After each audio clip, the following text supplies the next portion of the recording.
अस्सलामुअलैकुम Pakistan, welcome to power show with Maliha Hashmi.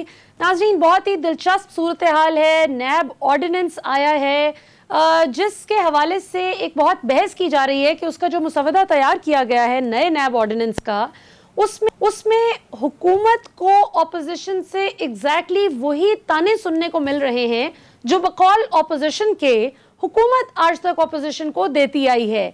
Opposition का ये बहुत ही सीरियस एलिगेशन है मौजूदा हुकूमत पर कि आप तो हमें कहते थे कि ये शिकें अगर इनको थोड़ा सा अमेंड कर लिया जाए, ये रिफॉर्म्स लाई जाएं तो ये एनआरओ हो जाएगा। तो क्या अब जो बकौल फवाद चौधरी साहब के आधी शिकें तकरीबन रिफॉर्म्स में वो हैं जो नए नैब ऑर्डिनेंस में इंट्रोड्यूस करवाने की हुकूमत कोशिश कर रही है कि जिसके तहत तकरीबन वही आधे काम हो जाएंगे जो अपोजिशन पहले कहती थी कि होने चाहिए। सो क्या ये हुकूमत खुद ही एनआरओ देने जा रही है? ये सवाल हम नहीं करते, ऑपोजिशन करती है। और फिर जाहिर है कि जब ऑपोजिशन इतना लेजिट सवाल करती है तो फिर हमारे जहनों में भी ये सवाल उभरता है। और आज के प्रोग्राम में हम हुकूमती नुमाइंदे से भी जानने की कोशिश करेंगे और फिर कुछ एक्सपर्ट से भी बात करेंगे, माहिरीन कानून से भी थोड़ा समझने की कोशिश करेंगे कि इस हवाले से उनकी क्या राय है। और हमारे साथ इस वक्त पहले सेगमेंट में मौजूद हसन खावर साहब जो कि पंजाब हुकूमत के तर्जुमान हैं। उनसे हम डेंगी पर भी पूछेंगे कि पंजाब हुकूमत ने अभी तक क्या स्टेप्स लिए हैं, क्योंकि ऑपोजिशन ने आज जो शहबाज शरीफ साहब और फजलुर रहमान साहब की जो मीटिंग भी हुई उसमें ख़ास तौर पे उन्होंने डेंगी के हवाले से भी हुकूमत को क्रिटिसाइज़ किया। तो इस पर पूछेंगे कि क्या किया जा रहा है। और हसन खावर साहब की मैं चाहूँगी प्रोड्यूसर साहब अगर आप थोड़ी सी वो ट्वीट्स ज़रा स्क्रीन पर चलाएं। पहले हम हसन खावर साहब को ले लेते हैं। हसन साहब, हमें ज्वाइन करने के लिए बहुत बहुत शुक्रिया। जी शुक्रिया मलिया जी। हसन साहब, आपकी ज़रा ट्वीट्स प्रोड्यूसर साहब अगर दिखाएं ज़रा अवाम को कि हसन खावर साहब जो कि बहुत मायानाज पॉलिसी एक्सपर्ट भी हैं, ये पॉलिटिकल पोर्टफोलियो तो आज ये इनके पास है, लेकिन इससे पहले भी पाकिस्तान के डेवलपमेंट सेक्टर में बहुत बड़ा नाम है हसन खावर माशाल्लाह। एनर्जी के मसाइल हो, ओवरऑल डेवलपमेंट की जो डेवलपमेंट सेक्टर की बहुत सी चीदा इंपॉर्टेंट चीज़ें जो कि एक लेमैन को समझ नहीं आती, तो हसन खावर साहब बहुत आसान अल्फाज में उसको तोड़कर समझा देते हैं आवाम को। ये बड़ी आपने शॉटें लगाई हैं हसन खावर साहब, आते साथ आप इंतहाई सियासी हो गए हैं और आपने एक बड़ा पंच लाइन दिया है जी कि बुज़दार साहब के लिए बहुत आसान था कि वो 2 ऑरेंज लाइंस बना देते और उनको शो पीस के तौर पर रखते, लेकिन हमने कोशिश की है कि 27 किलोमीटर की स्ट्रिप को नवाजने की बजाय हम पूरे पंजाब पर स्पेंड करें। क्या कहेंगे हसन खावर साहब के आपके इस दौर में और शहबाज शरीफ साहब के दौर के डेवलपमेंट के हवाले से जो अखराजात हैं डेवलपमेंट प्रोजेक्ट्स पर, उसमें क्या फ़र्क है और आप क्या नया करने जा रहे हैं पंजाब की टीम को ज्वाइन करके? मलिया बहुत शुक्रिया जी। देखिए, मेरा तो खैर आपको पता है कि रोल कम्युनिकेशन और इंफॉर्मेशन की हद तक है, लेकिन पंजाब हुकूमत ने पिछले 3 साल में इतना काम किया है कि अल्लाह के फजल से कुछ नया करने की ज़रूरत नहीं है।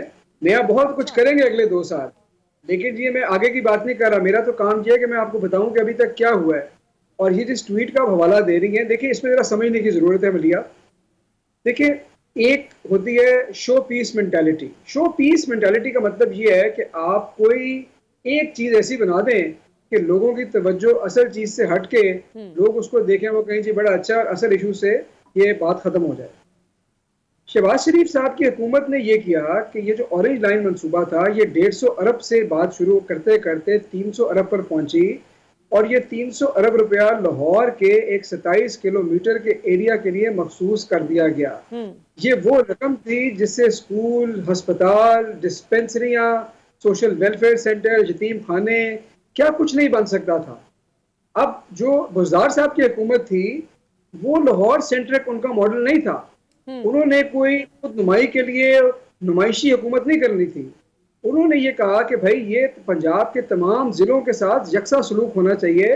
ये कोई हमारे सौतेले भाई नहीं है, ये ज़िले, ये तहसीलें, ये यूनियन काउंसिलें कि वो दूर से हसरत बरी गाँव से लाहौर की महंगी सड़कें देखते रहे और ट्रेनें देखते रहे और खुश होते रहे। उनके घर में जब तक डेवलपमेंट का फायदा नहीं पहुंचेगा, उनको क्या लगे ऑरेंज लाइन से। आप मुझे बताएं, जो भक्कर में रहता है, जो लैया में रहता है, जो डीजी खान में रहता है, जो राजनपुर में रहता है, उसने ऑरेंज लाइन से कोई लेना देना नहीं है।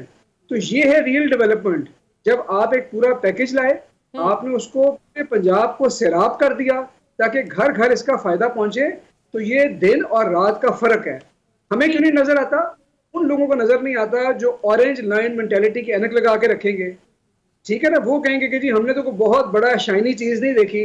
उनको लेके जाएं पंजाब के, जब 36 अजला में आप उनको लेके जाएंगे तो मैं आपको दावे से कहता हूं कि वो हजारों प्रोजेक्ट देखते देखते थक जाएंगे, वो रुक जाएंगे, उनसे चला नहीं जाएगा, प्रोजेक्ट खत्म नहीं होंगे इंशाल्लाह। अच्छा, ये हजारों प्रोजेक्ट्स में से हसन साहब कोई चीदा चीदा कोई 4-5 प्रोजेक्ट्स मेरी ऑडियंस को भी बताएं जो अभी तक पंजाब हुकूमत ने बड़े अच्छे काम किए हैं जो आवाम तक नहीं पहुंच सके। अच्छा, मैं उस पर आता हूँ। देखिए, डिस्ट्रिक्ट डेवलपमेंट पैकेज तो एक जाहिर है कि इसमें बहुत सारे छोटे बड़े प्रोजेक्ट हैं, इसके ऊपर तो एक डिटेल ब्रीफिंग देंगे।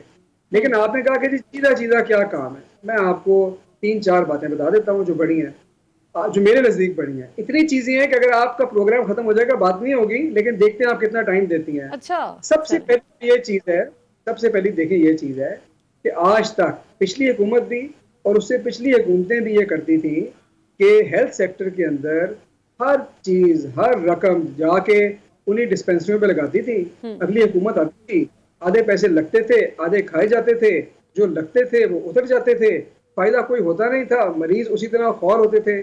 जो अमीर आदमी था वो जनाब अपना प्राइवेट अस्पताल में जाके इलाज कराता था, उसको तो कोई मसला नहीं था। ये पहली दफा हुआ कि आपने गरीब और अमीर का फर्क खत्म करके गरीब आदमी को उठा के कहा कि तुम गरीब नहीं हो, तुम जाओ जिस मर्जी प्राइवेट अस्पताल में जाओ और जाकर अपना इलाज कराओ। मैं समझता हूँ ये हेल्थ कार्ड जो है ये रेवोल्यूशनरी सूबा है। ये जब पूरा कंप्लीट हो जाएगा, पंजाब जो है इमरान खान साहब और वज़ार साहब का सदियों शुक्रगुजार रहेगा। ये मॉडल चेंज करने की जरूरत थी। ये पूरी दुनिया में हेल्थ इंश्योरेंस का मॉडल चलता है, ये सिर्फ पाकिस्तान में ही था कि हम एक फरसूदा निजाम के ऊपर चल रहे थे। निजाम मलिया हर किसी की बस की बात नहीं होती, ये बड़ा मुश्किल काम, ठीक है। तो ये एक बहुत बड़ी चीज है। दूसरी बात आपको मैं बता देता हूँ, आपने मेरा कहा हवाला दिया, मेरे माजी का मैं लिखता भी था, आपको याद होगा मैंने इस पे लिखा भी कि शहबाज शरीफ साहब की दौर के अंदर जो लाहौर में पैसे स्पेंड होते थे एक सिटीजन पे और जो भक्कर लिया में होते थे उसमें कई गुना का फर्क था, कई गुना का फर्क। जनूबी पंजाब को हमने इतने साल भुलाए रखा। आप ये बताएं कि ये जो साउथ पंजाब सेक्रेटेरिएट का मॉडल है कि साउथ पंजाब के अफसरान वहां बैठ के लोगों के फैसले कर रहे हैं, हर बंदे को 400-400 600 किलोमीटर चल के आना नहीं पड़ रहा लाहौर में अपने फैसले कराने। ये कोई छोटी बात, वो पूरा एक इतना बड़ा रीजन है।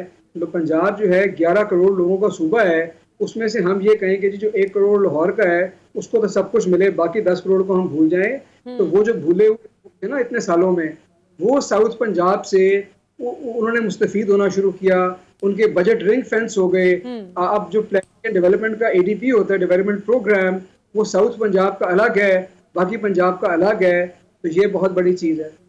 बिल्कुल सही। अच्छा हसन खावर साहब, ये तो आपने वाकई चैलेंज एक्सेप्ट कर लिया और अगर मैं आपको इंटरप्ट ना करूं तो आई एम श्योर आप बहुत से ऐसे प्रोजेक्ट्स मुझे गिनवाते चले जाएंगे। थोड़ा सा डेंगू के हवाले से मैं पूछना चाहूंगी कि आज ऑपोजिशन रहनुमाओं ने भी बड़ी कड़ी तनकीद की PTI हुकूमत पर कि डेंगू दोबारा से सर उठा रहा है और आवाम को तंग कर रहा है। तो इस हवाले से आपकी हुकूमत ने अभी तक क्या मेजर्स लिए हैं? अच्छा, मैं ना मलिया इस सवाल के मैं आपको दो हिस्सों में जवाब देना चाहता हूँ। पहला जरा सियासत का जवाब है, क्योंकि ये देखें अपोजिशन ने तो हर चीज पे इतराज करना है। ये वो हुकूमत है जिसने कोरोना का मुकाबला कर लिया। आप कह रहे हैं डेंगू सर उठा रहा है, डेंगू एक सीजनल वबा है, हर साल आती है। ये इसलिए मेरा ख्याल है उस बहस में ना जाएं, क्योंकि वो जो तारीख का सबसे बड़ा डेंगू का लाहौर का डिजास्टर था ना, वो उतना ही बड़ा मीडिया की सक्सेस थी कि एक फेलियर को सक्सेस बना के पेश किया गया धुएं छोड़ के। उस बात को आप छोड़ दें। मैं आपको आज हुकूमत पंजाब की स्ट्रेटजी बताता हूँ, क्योंकि मैं उनका तर्जुमान हूँ। देखिए, हुकूमत पंजाब की स्ट्रेटजी बड़ी क्लियर है। सबसे पहले तो इसमें वज़ीर आला की हिदायत थी कि आपने अवेयरनेस करनी है, और अवेयरनेस करें, इश्तिहार दें, लेकिन आपने घर घर जाके कम्युनिटी के साथ बैठ के उनको बताना है, क्योंकि इसका इलाज प्रिवेंशन एक यही है कि आपने पानी को खड़ा नहीं होने देना, उसको ड्रेन करना है। हमारे जो लोग इतने पढ़े लिखे नहीं है, वो नहीं है टीवी के एड्स और आपके टॉक शोज और मेरी बातें सुनते हैं, कि घर जाके उनका हाथ पकड़ के बताना होता है कि भाई आपने ये करना है, ताकि वो सीखे और ना करे। तो एक तो ये बात है। दूसरी तरफ ये है, उसके अंदर आती है चीज कि फिर जहां जहां कहीं रिपोर्टिंग होती है ना, हॉटस्पॉट हम आइडेंटिफाई करते हैं। एक दिन में 4-4 लाख पूरी रिपोर्ट आती है। मलिया, अगर आपको चाहिए होगी मैं आपको हर रोज भिजवाया करूंगा। 4 लाख कल कल या परसों की रिपोर्ट थी, 4,14,000 घर एक दिन में चेक हुए, 93,000 आउटसाइड स्पॉट्स चेक हुए। अच्छा, जब वो चेक होते हैं तो क्या होता है, जब वो चेक होते हैं तो आप जाके जिस घर में निकलता है वहां पे आप इंडोर रेजिड्यूल स्प्रे करते हैं उस घर में और उसके इर्द गिर्द के 48 घरों के अंदर। ठीक। फॉगिंग जो है ना, फॉगिंग लोग कहते हैं जी हमारे घर के बाहर जी स्प्रे नहीं हुआ, स्प्रे हमने कर छोड़ दिए हैं, अब बहुत लिमिटेड कर दिया है। हमें डॉक्टर्स ने बताया, एक्सपर्ट्स ने बताया कि अगर आप ये स्प्रे करेंगे जो इससे डिजीजेस हुई, जो लोड बड़ा हेल्थ सिस्टम पे, उसका नुकसान ज्यादा था, फायदा कम है। अब स्ट्रेटजी ये है, कहीं एक खास तरह का लार्वा है जिसको डील करने के लिए सिर्फ फॉगिंग की जाती है। सही। तीसरा मरला ये आता है कि जब लोग बीमार हो जाएंगे तो उनको ट्रीट करना है, वो फिर हॉस्पिटल मैनेजमेंट है, वो हमारे अफसरान भी जाकर वहां पे दिन रात कोशा है, काम भी कर रहे हैं, मरीज ज्यादा होंगे तो लोड बढ़ेगा। इसलिए हुकूमत पंजाब ने एक इमीडिएटली फील्ड अस्पताल बनाया है डेंगू का, एक्सपो सेंटर लाहौर में, जो अगले हफ्ते से ऑपरेशन होने जा रहा है। मैंने उस पर ट्वीट भी किया, 340 बेड का वो हॉस्पिटल है। अच्छा।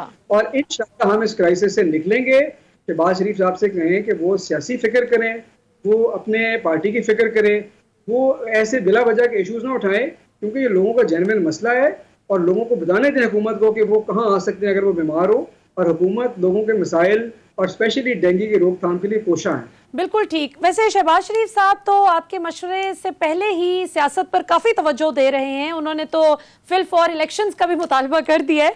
हसन खावर साहब, आपकी जो जिस जाहिर मौजूदा हुकूमत के आप तर्जुमान हैं, ये हुकूमत इस बात पर वोट लेकर आई थी अवाम से कि हम इंशाल्लाह निज़ाम को बदलेंगे और जो भी करप्ट नासिर होंगे, भले वो ब्यूरोक्रेसी में हो या सियासी क्वार्टर्स में हो या किसी भी इदारे से ताल्लुक हो, उनको कैफरे किरदार तक पहुंचाया जाएगा।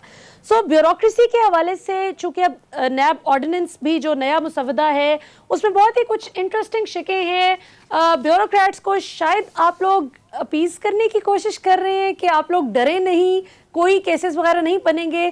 सो एक तो थोड़ा सा इस पे रिस्पॉन्ड कीजिएगा कि जो बहुत तनकीद हो रही है आपकी हुकूमत पर कि ये जो नई आप लोग नैब का ऑर्डिनेंस ला रहे हैं, तकरीबन ऑपोजिशन भी फिर यही बातें करती थी, तो फिर क्या ये खुद को एनआरओ देने की बात है? और दूसरा ये कि आपने कल या परसों में देख रही थी, आपका एक ट्वीट था जिसमें आपने बहुत ही खुशाइंद एक बात की, तो उसकी भी थोड़ी सी डिटेल लेना चाहूंगी, जो आपने कहा कि ब्यूरोक्रेसी में भी कोई भी पुअर परफॉर्मेंस वाले लोगों को बर्दाश्त नहीं किया जाएगा और जो अच्छी कारकर्दगी दिखाएगा उसको अप्रिसिएशन भी मिलेगी। सो इस हवाले से जरा दोनों चीजों का जवाब दे दीजिएगा। अच्छा, पहले नैब का आपको बताता हूँ। देखिए, जो एक फंक्शनल अकाउंटेबिलिटी सिस्टम होता है ना जी, उसमें आपको ये क्रिएट करना होता है कि जो करप्ट लोग हों उनको पता हो कि जब ये करप्शन होगी, सर्टेनिटी हो कि अगर पकड़े गए तो हम सजा से बचेंगे नहीं। लेकिन आपने इदारों को अनकंफर्टेबल नहीं करना होता, इदारों को कंफर्ट देनी होती है। ये किसी इनफरादी शख्स के लिए, किसी फर्द के लिए ये जो एनआरओ की बात कर रहे हैं ना, ये तो देखें, ये तो अपने पिछले अकाउंट और वो चीज़ें छुपाने के लिए इनकी अपनी बातें हैं। जो नैब के ऑर्डिनेंस के अंदर ये जो शिक रखी गई है भलिया, उसका मकसद ये है कि हुकूमत के अंदर कुछ फोरम होते हैं जिनमें फर्द वाहिद नहीं होता, उसमें हुकूमत के जिम्मेदारान अफसरान की एक बड़ी तादाद होती है, कई दफ़ा गुजरा होते हैं, चाहे वो executive committee of national economic council हो, चाहे वो सेंट्रल डेवलपमेंट वर्किंग पार्टी हो, चाहे वो PDWP हो।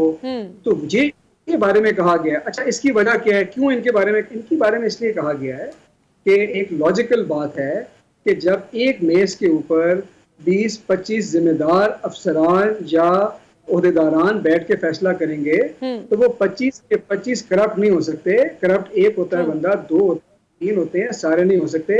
तो जब एक फोरम का मुतफिका फैसला हो जाए, क्योंकि मुल्कों में टफ डिसीजंस लेने पड़ते हैं, तो इसलिए इन फोरम्स को ये इंडिपेंडेंस होनी चाहिए कि वो खुल के फैसला लें। इस बात से ना घबराएं कि कल को कोई जब इनके खिलाफ ये ऐसे ही बिला वजह इनको हरास करने के लिए करेगा। तो इसका मकसद ये है, इसका मकसद किसी को एनआरओ देना नहीं है। और अगर किसी की बात भी सामने आई, आपके सामने इमरान खान साहब का रिकॉर्ड है, वो किसी को बख्शते नहीं है, चाहे वो पार्टी के अंदर का हो या बाहर का हो, ये आपको पता है। दूसरी बात देखिए ये है कि वज़ीर आला साहब का बड़ा क्लियर इसके ऊपर स्टांस है, वज़ीर आला पंजाब का उस्मान खान बुज़दार साहब का, कि परफॉर्मेंस पे कोई कॉम्प्रोमाइज़ नहीं है। पीर के रोज़ गालिबन उन्होंने पहले क्वार्टर का ADP यूटिलाइजेशन रिव्यू लिया, मैं उस रिव्यू में मौजूद था, और उसके अंदर PND ने परफॉर्मेंस पेश किया। हर डिपार्टमेंट ने अपनी अपनी परफॉर्मेंस दिखाई। बहुत सारे डिपार्टमेंट बहुत अच्छा काम कर रहे थे, लेकिन चंद ऐसे डिपार्टमेंट जहाँ पर अभी काम शुरू हुआ नहीं था, उन्होंने कुछ तौजीहें दी थी। जिसने नहीं काम किया था डिस्प्लेयर कन्वे किया है सीरियस, लिख के उनकी हिदायत पे चीफ सेक्रेटरी ने और जिन जिन ने अच्छा काम किया था टॉप परफॉर्मर्स उनको अप्रिसिएशन लेटर इशू किए गए हैं ताकि उनको पता चले कि ये परफॉर्मेंस मैनेजमेंट जो है उसका निज़ाम है और अगर आप काम नहीं करेंगे तो आपसे पूछताछ होगा। ये लेटर ऑफ डिस्प्लेजर जाहिर है कि पहला स्टेप है, उसके बाद हुकूमत स्टेप्स होते हैं। बिल्कुल ठीक हो गया। और आखिर में हसन साहब, क्योंकि जाहिर है अब आप लोगों की हुकूमत के पास 2 साल रह गए हैं और आपने तो अगरचे अभी अभी इस टीम को ज्वाइन किया है, लेकिन जिस टीम को आपने ज्वाइन किया है उन्हें 3 साल हो गए हैं हुकूमत में आए और अब अवाम की भी तकरीबन बस हो चुकी है महंगाई के हवाले से। तो क्या कहेंगे कि अब अगली इलेक्शन कैंपेन में इमरान खान साहब अवाम को क्या यही बात बताएंगे कि पिछले ये कुछ करके गए थे लिहाजा ये कुछ आगे नहीं हो सका, बेहतरी नहीं आ सकी, या फिर आप लोग कुछ ऐसा नया कार्ड लेकर आएंगे और अवाम को कन्विंस कर जाएंगे कि भाई ये देखो हमने ये 2-3 काम जो हैं वो कर दिखाए। सो महंगाई पे काबू पाने के हवाले से और जो 2-3 मेन चीजें जो 2023 में आप लोग जब बैट लेके आ रहे होंगे तो कुछ सेंचुरी का साइन बनाते हुए आएंगे, क्या बताएंगे? पहले आपके दूसरे सवाल का जवाब देता हूँ, फिर पहले का देता हूँ। लेकिन 2022 में इलेक्शन कैंपेन किस चीज़ पे होगी इसका फैसला इमरान खान और पार्टी की सीनियर क़यादत करेगी। लेकिन 2-3 चीज़ें क्यों, अभी तो मैंने आपको बताया है। आप किसी दिन मेरे से 5 घंटे का मैराथन सेशन करें और मैं आपको बताऊंगा। और ये भी मैं आपको आज चैलेंज दे रहा हूँ कि आपका 5 घंटे का प्रोग्राम भी खत्म हो जाएगा, आप कहेंगे बस कर दो। तो ये आप फिक्र दिखाने के लिए बहुत काम है। आप जिस दिन चाहेंगी, जिस प्रोग्राम में चाहेंगी, जितना टाइम देंगी मैं आपको आके बताऊंगा, जिस सेक्टर में कहेंगी आपको बताऊंगा। क्या चीज, क्या वादा, आगे का क्या प्लान होगा, ये जाहिर है कि इमरान खान साहब और सीनियर क़यादत का होगा। अब आते हैं महंगाई। जी जी, ये बात ये है, महंगाई बिल्कुल है और महंगाई जब होती है तो हमारा जो मुतवसत तबका है, जो हमारा निचला तबका है, उसको बहुत तकलीफ होती है, ठीक है। और हमें उनका दुख दर्द का पूरा एहसास है और हुकूमत पूरी कोशिश करती है उस पर काबू पाने की। लेकिन उसमें ना मलिया 2-3 चीज़ें हैं। पहली बात ये है कि दुनिया भर में आप क्योंकि इतना माशाल्लाह रिसर्च करती हैं, आपको पता है दुनिया भर में जो कमोडिटी प्राइसेस हैं वो इस वक्त जो है ना आसमान से बातें कर रही हैं, ठीक है। चाहे वो एनर्जी है, चाहे वो गैस है, पेट्रोल है, कोयला है, स्टील है, हर चीज़ की प्राइस ऊपर जा रही है। एक ये बहुत बड़ा फैक्टर है। दूसरी तरफ ये आप देखिएगा कि पंजाब के अंदर कुछ ऐसी चीज़ें भी होती हैं, मसलन जहाँ पे लोग कहते हैं जी हमारा पेट्रोल आपने क्यों महंगा कर दिया, पेट्रोल की कीमत बढ़ गई। अच्छा, मैं बाकी हुकूमत की ब्याह पे बात नहीं कर सकता, लेकिन मैं आपको एक नुकता समझा देता हूँ कि पेट्रोल के अंदर कुछ कंपोनेंट टैक्स का है। पेट्रोलियम डेवलपमेंट लेवी की लोग बात करते हैं जो हुकूमत 30 रुपए पर लीटर चार्ज कर सकती है, जो कि अब काफी नीचे है। अब जब आप आलमी मंडी में तेल की कीमत ऊपर होती है तो हुकूमत के पास 2 चॉइसेस होती है, या तो वो प्राइस आसान कर दे या वो आपको सब्सिडी दे दे। बजट के कागजात आपके सामने हैं। पिछली हुकूमतें एक कर्ज का अंबार लगा के गई हुई हैं। वज़ीर आज़म के सामने अगर ये कोई फैसला रखेगा कि जी आप आज मजीद कर्जा लेके आज की सब्सिडी दे दें या आप आने वाली नस्लों पे कर्ज का बोझ चढ़ा के आज जरा मलिया और हसान को गाड़ी में पेट्रोल सस्ता डलवा दें, तो मेरा ख्याल है आंसर बड़ा क्लियर है ये टफ चॉइस। मुझे और आपको मुश्किल पड़ेगी, हमसे जो और तबकों के लोग हैं उनको भी मुश्किल पड़ेगी, लेकिन ये टफ चॉइसेस है। अच्छा, तीसरा इसका ये है कि जो गरा कदरी है, मार्केटों में होर्डिंग है, ये स्टेटेड मेजर्स है। इसके ऊपर सूबाई और वफाकी हुकूमतें दिन रात काम कर रही हैं। हर हफ्ते शौकत तरीन साहब मीटिंग ले रहे हैं। मैं पिछली मीटिंग के अंदर बैठा हुआ था, चारों सूबों के साथ उन्होंने मीटिंग की और मैं आपको बताऊं कि जितना टाइम उन्होंने पंजाब और केपी पे स्पेंड किया उससे ज्यादा सिंध और कोटा पे स्पेंड किया। उन्होंने कहा भाई आपकी कीमतें क्यों ऊपर है, ये सिर्फ पीटीआई के वर्कर्स के लिए नहीं, ये पूरे पाकिस्तान के लिए महंगाई की फिक्र है ना। तो उन्होंने कहा कि कोयटा में कीमत क्यों ऊपर है, उसमें आप क्या कर रहे हैं। इधर भी प्राइस कंट्रोल कमेटीज बनी हुई हैं, चीफ सेक्रेटरी साहब अपने लेवल पे करते हैं, कमिश्नर्स और डीसीज को हिदायत है, वो जाते हैं और अपना काम दिन रात कर रहे हैं। कहीं ना कहीं जाहिर है कोई रह जाता है नजर से, उसकी रिपोर्ट आती है, फिर उससे भी पूछगछ होती है। तो ये एक ऑनगोइंग प्रोसेस है। मैं आपकी तवज्जुह से लोगों को ये बताना चाहता हूँ कि महंगाई की जो ये वेव है, ये दुनिया में कीमतें सदा ऊपर नहीं जाती रहती। थोड़ा सा हौसला करें, ये कीमतें इंशाल्लाह आलमी मंडी में नीचे आएंगी और जब नीचे आएंगी तो इमरान खान साहब की हुकूमत पूरा फायदा आवाम को इंशाल्लाह देगी उस वक्त, और ये सब फायदा इनको होगा, प्राइसेस कम होंगी, इन चीज़ों से होगा। इंशाल्लाह। हसन खावर साहब, हमें ज्वाइन करने के लिए बहुत बहुत शुक्रिया। उम्मीद नहीं यकीन है कि इंशाल्लाह हसन खावर जैसे कॉम्पिटेंट लोग जब इमरान खान साहब की टीम में शामिल हो गए हैं, जो इमरान खान के विजन को भी समझते हैं और एक प्रैक्टिकल नॉलेज भी रखते हैं फील्ड का। मतलब हसन कोई आज से नहीं, बहुत सालों से पॉलिसी एक्सपर्ट के तौर पर मुख्तलिफ आर्टिकल्स लिखते हैं, बड़े टेक्निकल इशूज़ पर बात करते हैं और फैक्ट्स एंड फिगर्स से बात करते हैं। रेटरिक की बजाय फैक्ट्स पर बेस्ड होती है इनकी गुफ्तगू।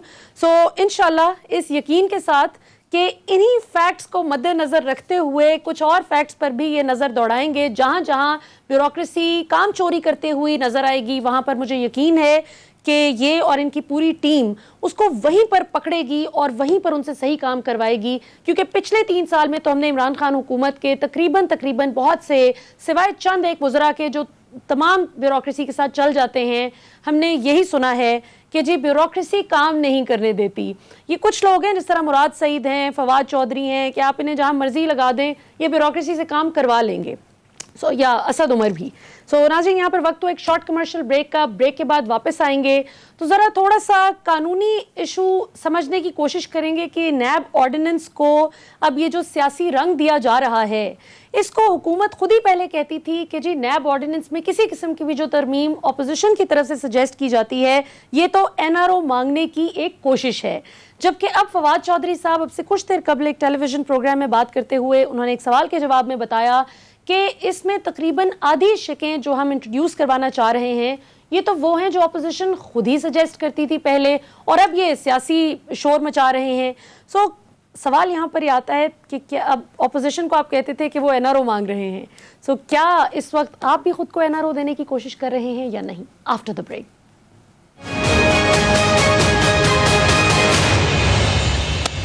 वेलकम बैक नाज़रीन। अब प्रोग्राम के अगले हिस्से में ज़रा बात करते हैं जो मौजूदा नैब ऑर्डिनेंस पर बहुत बहस की जा रही है और अपोजिशन की तरफ से बहुत से एतराज़ात सामने आ रहे हैं। तो अपने जो माहिरीन कानून हमारे साथ मौजूद हैं इस सेगमेंट में, उनसे ज़रा थोड़ा सा समझने की कोशिश करते हैं कि हुकूमत की बात में किस हद तक दम है और अपोजिशन के शिकवों में किस हद तक दम है। हमारे साथ मौजूद हैं शाह खावर साहब, पाकिस्तान के माया नाज माहिर कानून हैं, एडवोकेट सुप्रीम कोर्ट, किसी तारुफ के मोहताज नहीं। और उनके साथ हमें ज्वाइन कर रहे हैं हसन असलम शाद साहब, जो कि अगेन बहुत ही प्रोफेशनल लॉयर, इंटरनेशनल लॉयर हैं, हार्वर्ड से पढ़े हुए हैं, बहुत ही पढ़े लिखे लोग हमारे साथ मौजूद हैं। मैं एक कानून की अदना सी स्टूडेंट के तौर पे चंद सवालात आपके सामने रखना चाहूँगी अपने मौजूद मेहमानों के सामने। शाह खावर साहब, आपसे गुफ्तगू का आगाज़ करेंगे। ये जो नया नैब ऑर्डिनेंस है जिस पर एक सियासी बहस छिड़ गई है, इसमें थोड़ा सा मुझे और मेरी ऑडियंस को समझाइए कि क्या क्या फैसले दुरुस्त किए जा रहे हैं। मसलन ये जो बात की जा रही है कि अब नैब अदालतों को, एहतसाब अदालत को भी बेल जारी करने का इख्तियार मिल जाएगा इससे, और सूबाई और वफाकी जो काबीना है उसके फैसलों पर मुकदमात नहीं बनाए जा सकेंगे। और मजीद भी कई इस हवाले से बातें की जा रही हैं कि जब तक माली फ़ायदा साबित ना हो तब तक आप ब्यूरोक्रेट्स पे केसेस नहीं बना सकते। आप क्या समझते हैं कि क्या ये एक अच्छा फैसला है, अच्छा इक़दाम है? देखिए, बात ये है कि इसमें मेरा ख्याल में जो सबसे बड़ी कबाहत वो ये है कि ये जितने भी अमेंडमेंट कवानीन लेके आए हैं नैब ऑर्डिनेंस में जी, ये एक ऑर्डिनेंस के जरिए लेके आए हैं। क्योंकि देखिए, ऑर्डिनेंस जो है ये आर्टिकल 89 ऑफ द कॉन्स्टिट्यूशन जो है इसकी इजाजत देता है, लेकिन ये एक बड़ा एक्सेप्शनल सर्कमस्टांसेस में ऑर्डिनेंस जारी हो सकता है।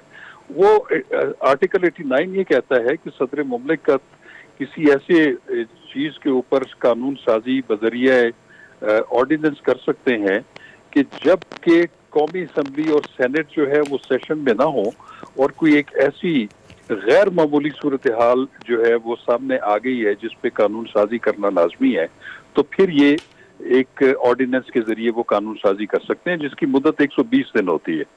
तो अब ऐसा तो कोई नहीं है कि ये तो कोई, हमें सबको पता था कि ये इश्यूज पहले से डिस्कस हो रहे थे, इसका जिक्र जो है हुकूमती हल्के करते रहे थे अपने जो है वो तर्जुमानों के जरिए कि वो जस्टिस जावेद इकबाल जो है चेयरमैन नैब, उनकी कंटिन्यूटी चाहते हैं, उनके दौर में जो है वो तोसी चाह रहे हैं। दूसरा ये है कि जो अपोजिशन लीडर मियां शहबाज शरीफ हैं उनसे कभी भी प्राइम मिनिस्टर जो है वो मुशावरत नहीं करेंगे, हालांकि वो कानून की जरूरत है।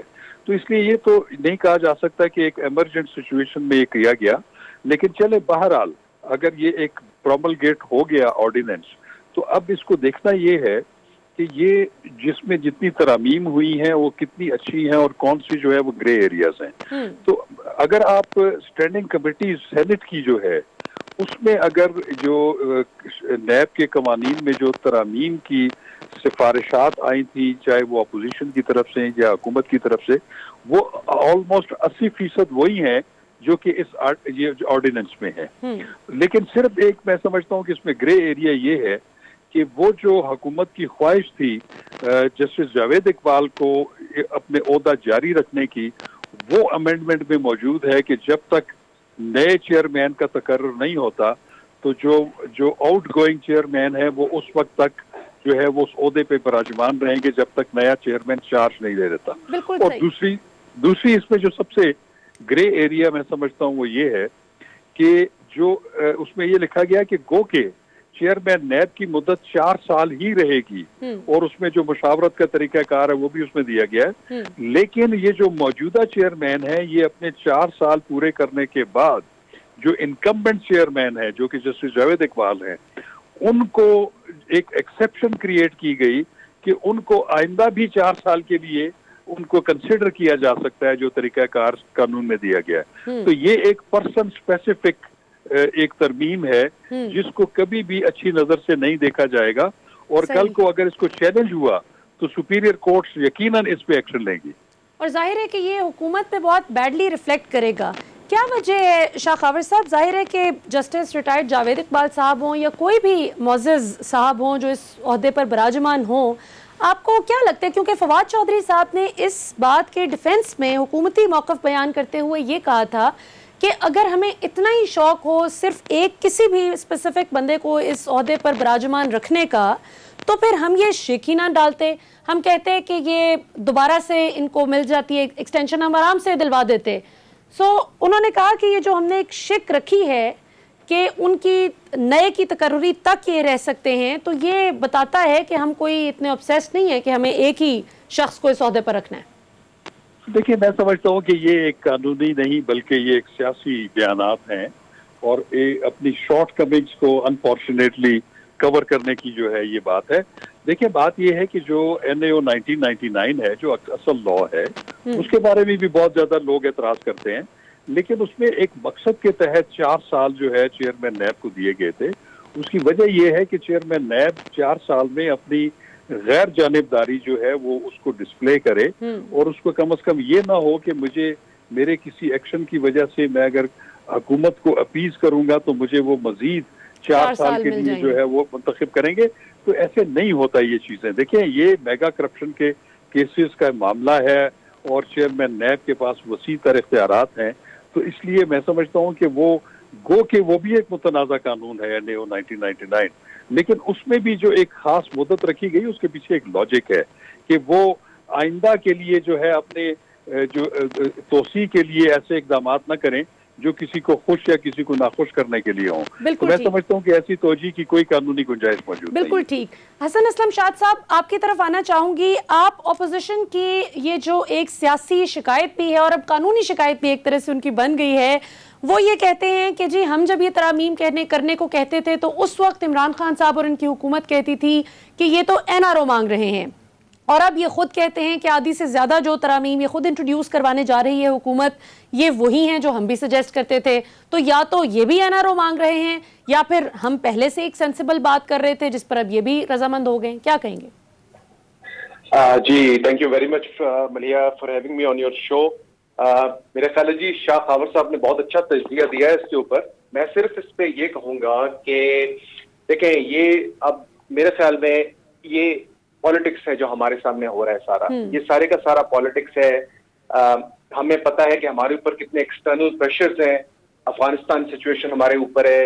ये जो रिसेंट विजिट हुआ है US deputy secretary of state का, उसने भी बड़ा क्लैरिफाई कर दिया है कि अमेरिका का और हमारा जो रिलेशनशिप था उसके दरमियान अब कंप्लीट एक डिवोर्स हो चुकी है। It has been finalised now. तो अब हमारे पास जो एक ऑप्शन रह गई है वो ये है कि हम नैब को थोड़े से उसको, वो एक अंग्रेजी का वर्ड होता है डीफैंग करना, यानी आप किसी के जो नाखून है ना थोड़े जरा उसको जरा काटें थोड़े से। तो ये basically it is at the end of the day a political compromise इसको हम ये नहीं कह सकते शायद कि ये एनआरओ है, लेकिन इसका मकसद ये है कि मुल्क की जो इकोनॉमी है जो कि इस वक्त जो है बहुत बुरी सूरत हाल से गुजर रही है।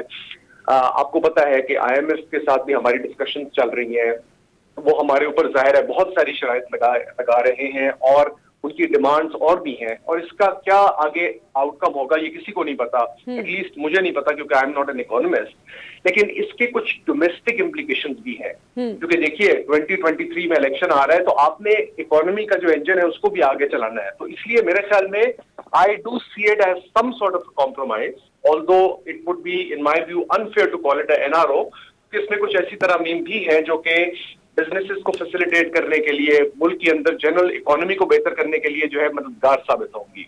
सही मलिया, जो सबसे इम्पोर्टेंट चीज है वो हमें इस वक्त रियलाइज ये करनी चाहिए, जो कि मैंने अभी रिसेंटली अपने एक आर्टिकल में भी लिखी थी, वो ये है कि हमारे मुल्क के अंदर करप्शन अब इंस्टीट्यूशनलाइज हो चुकी है and it has become a national security threat for us. तो अब ये जो हाई पावर्ड सेल बनाया है प्राइम मिनिस्टर साहब ने, जिसको कि लॉ मिनिस्टर हेड करेंगे, उसमें पेमरा भी होगा, उसके अलावा मेरा ख्याल है मिनिस्ट्री ऑफ ब्रॉडकास्टिंग भी होगी और बाकी भी FIA और ये जो आपकी अथॉरिटीज होंगी, ये अब इसको पिकअप करेंगे।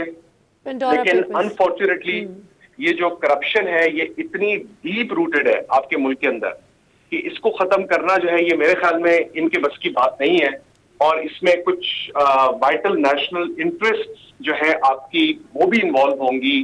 कई लोग इसमें कॉम्प्रोमाइज्ड हैं जो कि इन्वॉल्व हैं, तो इसमें मेरा ख्याल है कि इसको एक न्यूट्रल थर्ड पार्टी जो है वो इसके अंदर इन्वॉल्व होनी चाहिए, जो कि फैक्ट्स को एनालाइज करे, और जिन लोगों के नाम आए हैं फॉरेन इनमें रिपोर्ट्स के अंदर पेंडोरा पेपर्स में उनको जो है इन्वेस्टिगेट करे, और उसके बाद आपने पैसे वापस भी लेके आने हैं। अगर किसी इंसान के पैसे जो हैं वो अनफेयरली यहाँ से लेके गया है, जो कि एस्टेब्लिश हो जाता है आपकी एजेंसीज की इन्वेस्टिगेशन के बाद, तो फिर उसके बाद आपने वापस भी लेके आना है, तो उसके लिए भी आपको एग्रीमेंट चाहिए।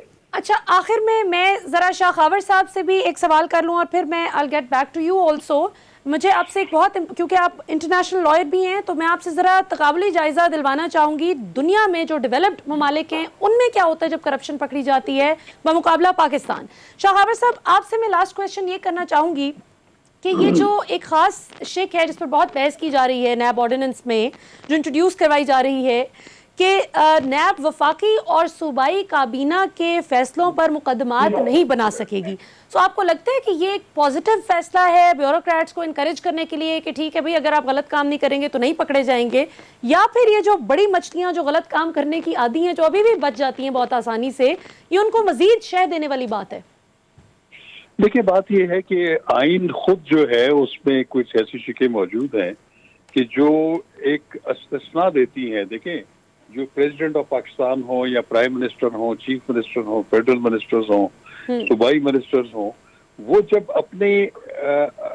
अपनी आईनी जिम्मेदारियां कर रहे होते हैं और उस सिलसिले में उनको उनके किसी भी एक्ट को, किसी भी अमल को किसी भी कोर्ट में चैलेंज नहीं किया जा सकता। इसके पीछे एक लॉजिक है। अच्छा। और जब खास तौर पे जब कैबिनेट का या फेडरल कैबिनेट हो या सूबाई कैबिनेट हो या एक्निक हो या इकोनॉमिक कोऑर्डिनेशन कमेटी हो, ये बड़ी वसी पैमानों पर एक कमेटीज होती हैं जिसमें बड़े हाई लेवल लोग जो है वो एक इज्तिमाई फैसले करते हैं। अगर उन इज्तिमाई फैसलों को अगर नैब के एक ग्रेड 16 का एक IO इन्वेस्टिगेशन ऑफिसर उसको कॉल इनटू क्वेश्चन कर दे, उसको कहे कि आपने ये फला चीजों का क्यों ख्याल नहीं रखा था, तो मैं समझता हूँ कि वो फिर जो हुकूमत के और जो स्टेट के कारोबार होते हैं वो फिर चल ही नहीं सकते।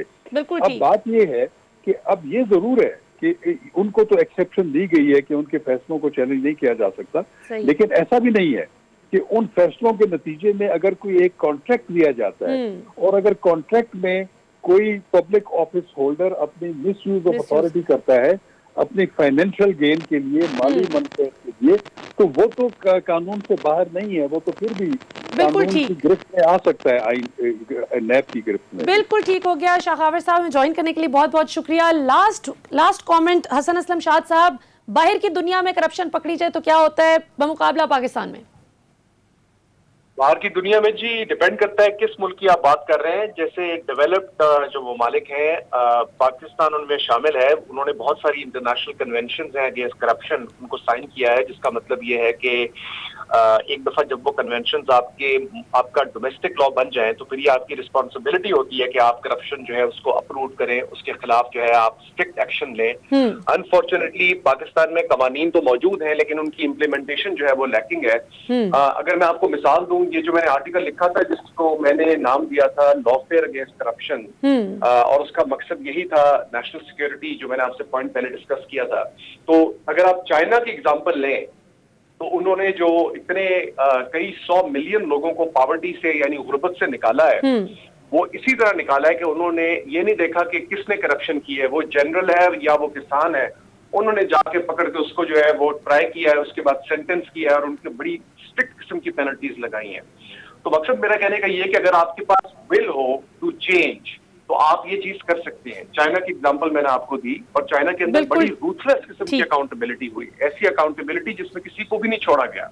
बिल्कुल ठीक। लेकिन हमारे यहाँ we are the result of a compromise unfortunately कि हमारा बिल्कुल ठीक हो गया। हसन असलम शाद साहब, शाह खावर साहब ने ज्वाइन, बहुत बहुत शुक्रिया। इंतहाई अहम पॉइंट रेज किया हमारे मोअज़्ज़िज़ पैनलिस्ट ने कि ये अब नेशनल सिक्योरिटी थ्रेट बन चुकी है करप्शन, और इसको पकड़ना अब नागुज़ीर है।